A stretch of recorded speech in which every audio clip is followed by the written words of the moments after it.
77 million years ago, a shallow inland sea covered most of what is now known as the central United States. It extended from Texas to the Arctic Circle.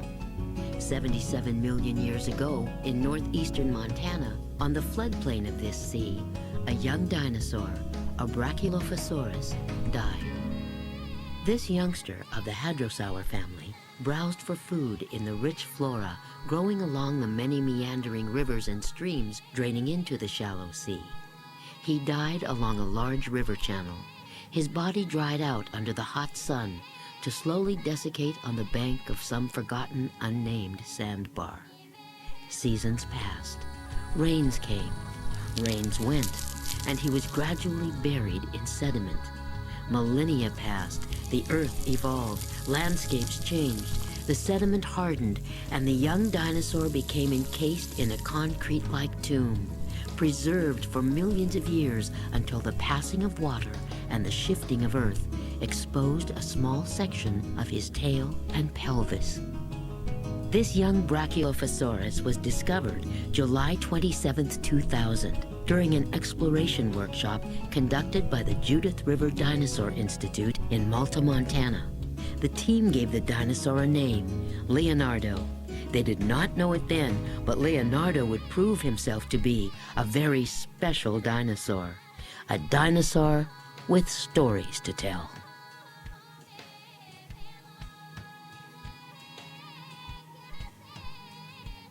This is the first day of the dig.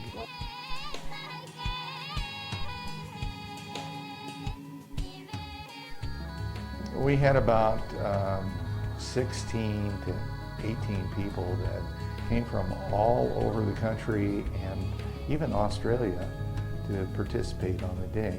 We were privileged to have two world-renowned paleo life artists, Greg Wenzel and Brian Franzak, on the dig. We first started off, we took 18 feet of overburden off the site. You know, I know this probably looks really abstract to you seeing that, but once you go view the specimen at the museum and go around the side where his head is and look at his head, you will see the crest. This is when we first uncovered the top of Leonardo's skull, and you can see right there where Greg's bicep is, that dark brown area, that's Leonardo's crest. You know, we might have part of the animal sticking out of the concrete, and that you can get the hands or... I think it probably is. Yeah, doesn't have anything to do with the optics. It's all the same animal. But that's it. That's so way over the top. You know, nobody's seen that. You got something unique. You got something totally unseen.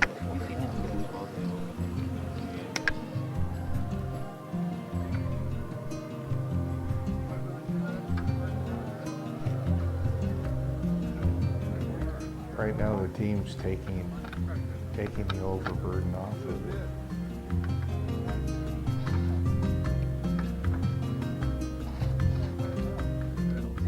Octagon things. Our first glimpse at skin.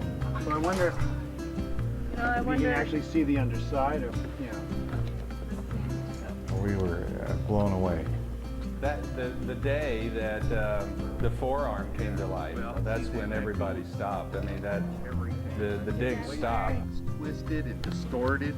You know, it's like, who said something about like drying out and desiccating? Somebody mentioned that. we did. Yeah. Oh, well. I thought it was a rhetorical question. I thought that was my comment. Good thing we spoke up, someone else might take credit for that. Seeing what happened is it was so desiccated and emaciated that the skin was actually drawn up to the bone. Yeah? When she's done shooting, I'd like to take a look. Yeah, I would too. Shading? Because it does look similar to that stuff. How close of a close-up? Especially that left chunk. I know you guys don't think it is, but I always like to be, I always like to sneak into integument. Proceed with caution. Now, Integument's always like. I've seen a lot at Dinosaur Provincial Park, Yeah. and it looks that way, although I've never seen it on a limb. If you go, there's 3 specimens, 3 juvenile subadults to nontosaurs without the heads on, and all dusty in the back of one of the rooms at the Aim and Age.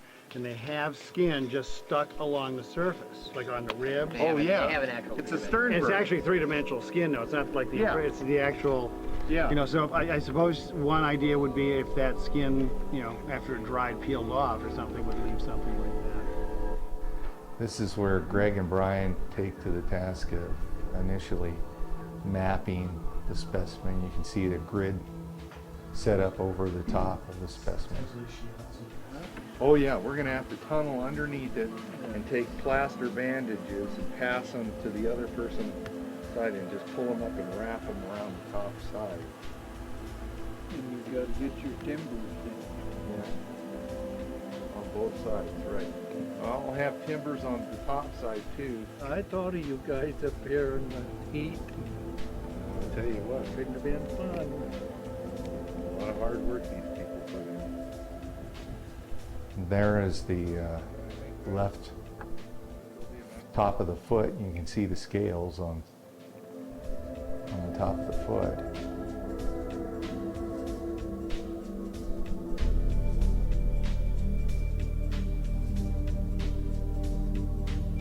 This is a profile, left or right side of the face. So you're looking at the cheek and then also the jaw. And that large white circular area is Leonardo's eye.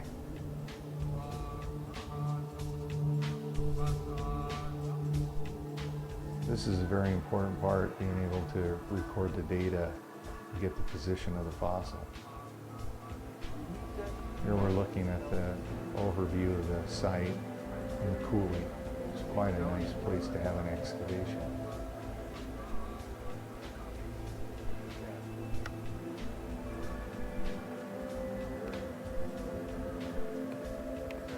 So all the measurements are being taken.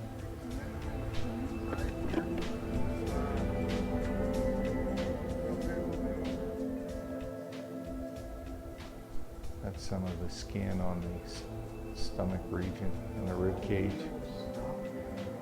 Because we had a different feel when our X-Acto knives hit it. You could tell that something was there. So after we learned from the forearm, I told everybody, once you feel any kind of resistance, back off.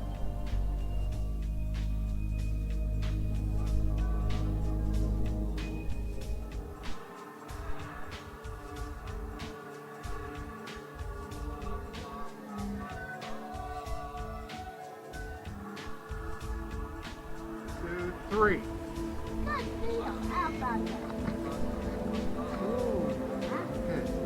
Okay, Jewel, you can go ahead and shave all of this stuff off. Let's get a little more tilt on it. Leave it here. You want to just get it up there now? Okay. Just get it up there now. One, two, three. Wait, how do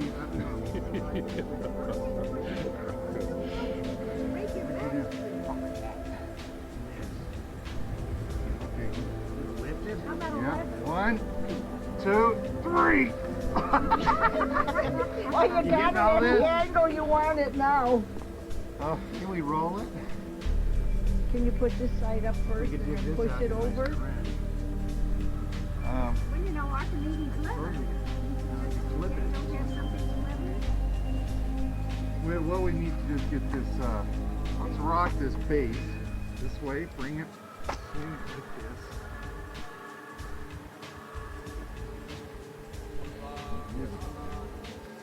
Wow. That'll be a fairly easy.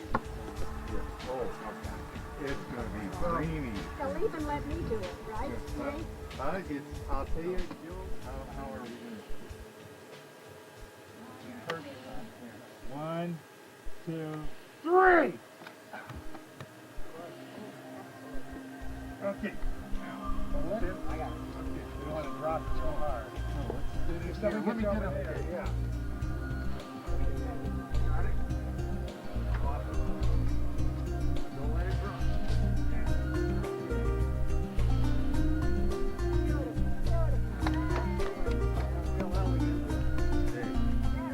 Whatever gets you there.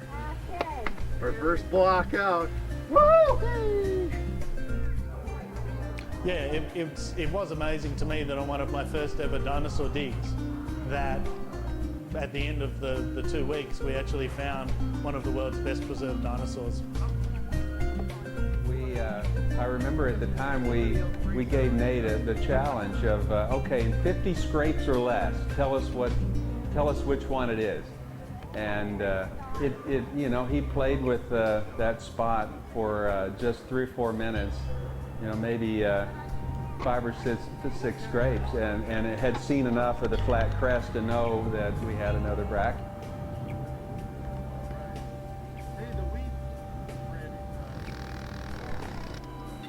You know, the moment that we found early on that we had another Brachylophosaurus was a bit interesting. We had 2 very talented paleo artists that were with us, Brian Franzak and Greg Wenzel, and they happened to be working up in the area where we expected the skull to be. So we had those guys working up there. Paleo artists, they're extraordinarily talented and smart about anatomy, basic anatomy, and structure of bone and tissue, and just phenomenally talented in that respect. My recollection on the dig when we first saw the skin was when we hit the front left forearm, which was sitting in the air. The dinosaur was lying on its right side. So we hit the front left leg first, and that leg was covered with skin scales. Now I must admit, at the time I didn't think that was fossilized skin.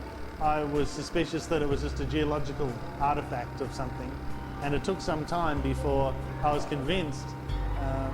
And really the skin just kept going, and you started seeing definition of skin that you wouldn't expect. So really it was hitting the front forelimb, and that happened pretty quickly. Underneath it got soft, but still, you know, tunneling under 6.5 tons of dinosaur is a little spooky. It's all sand.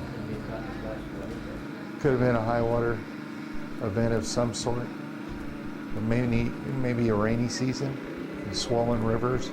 Maybe they were trying to cross the river as a group, and then some get pushed under by the herd members.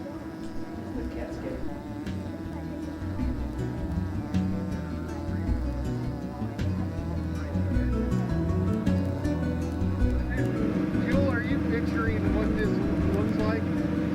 No, I'd like to have a little bit more. Come here, right? You'll have to come up a little bit.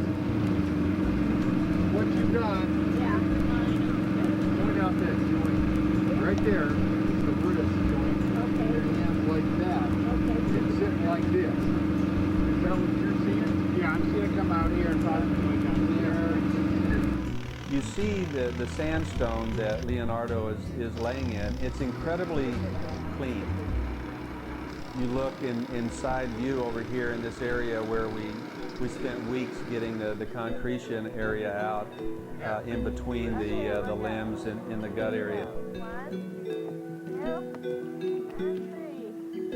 Thank you. All right. Throw him into the pit.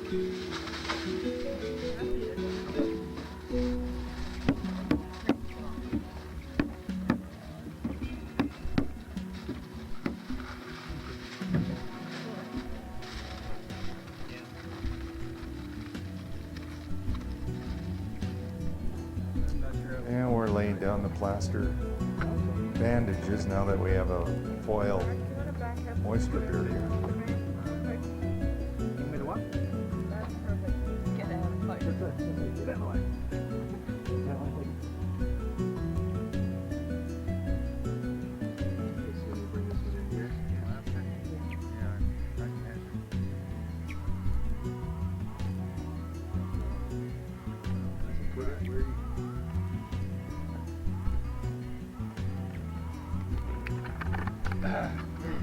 So we finished plastering the forearm. We'll let that set up, and then we're going to remove it. The reason why we decided to remove that is because the arm stuck up so high that it would probably get damaged if we didn't take it off. So we opted to remove it. And we actually unhooked it right at the elbow.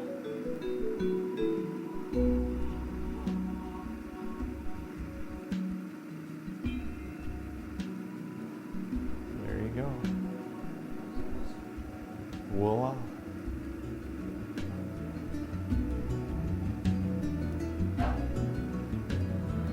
That's the end of the humerus, the upper arm bone, right at the joint.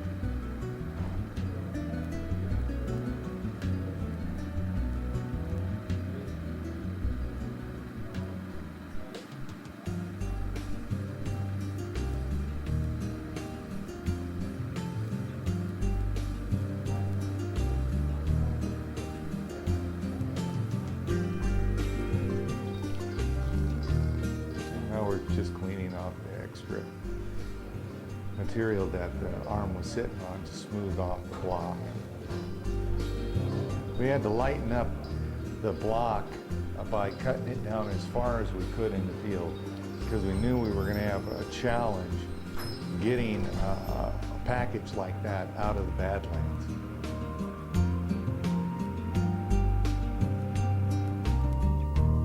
That dark brown area, that's all covered in skin.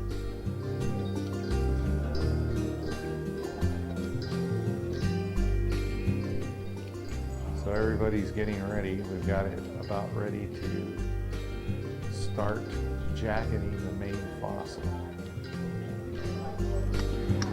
We decided what we do is fill the dark valleys with soft sand so that we could make a nice smooth jacket.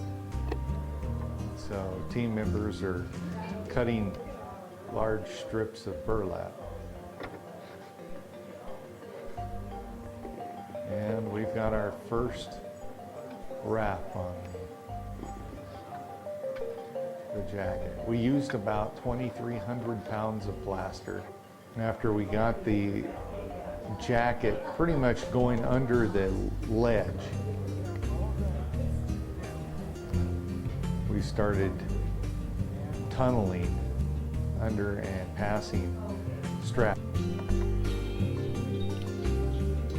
Well, this is what you call getting plastered in Montana.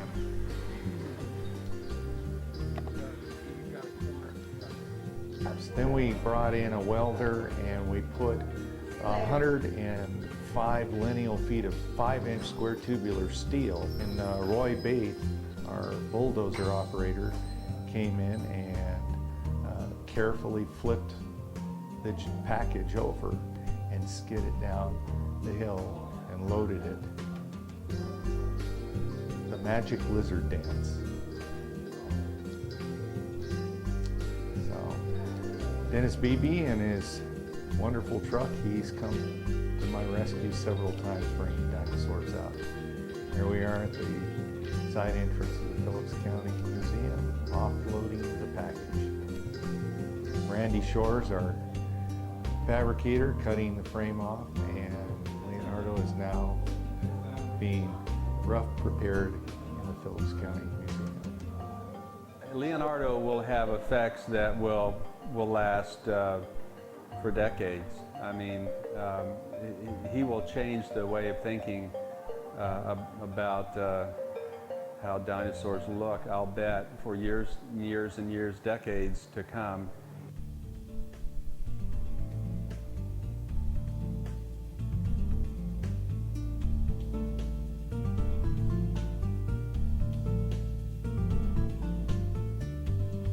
The only reason to go and dig dinosaurs, a lot of hard work. The only reason to start a museum such as this one, put them on exhibit, which is more hard work, is because you have to. You just have to. You have to because you want to explore deep time. Nate had to find Leonardo, had to blow the top off the cliff to get at the layer of rock, had to work slowly and carefully, had to get the big earth movers. He had to do it. He's an explorer. And that's what grips paleontologists, exploring deep time. And that's what grips museum visitors too. They're seeing exotic animals from far away, not far away geographically, but far away in eons and eons of time.